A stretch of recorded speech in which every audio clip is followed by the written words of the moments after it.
I'm a research associate at the University of South Florida. I study metabolism in a variety of diseases, and in our lab we study ketosis, the metabolic state of ketosis, both a ketogenic diet and also exogenous ketones. Our body makes ketones, so they are one of the primary energy sources that our body can use, and actually really the only other main fuel that our brains can use. So our body can use glucose, fatty acids, proteins, amino acids from proteins, and ketones. Those are kind of the major ones. And the brain really can only use glucose and ketones though, for most of its energy. So yeah, they're natural because they're naturally produced as part of our normal physiology. So in utero, babies produce ketones, and those ketones actually are used to contribute to the formation of new neurons as the baby's growing. And then once the baby is born, they're typically in a mild state of ketosis as well.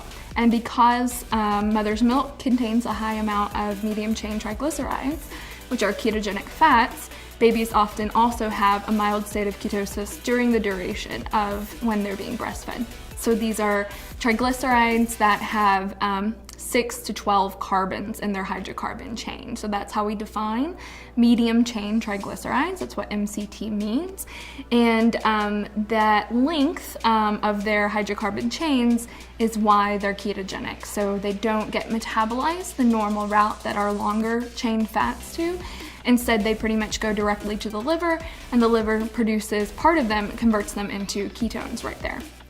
People are still doing research to understand the differences between ketosis induced by a dietary state of ketosis or fasting versus exogenous ketones.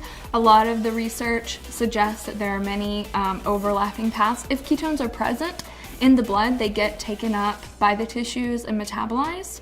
And the longer they're present in the blood, the more enhanced or efficient that uptake and metabolism is going to be. So I'd say right now the data suggests that largely ketone metabolism is similar between, once the ketones are in the blood, they're gonna have similar effects, at least for the effects that are mediated specifically by the ketone molecules themselves.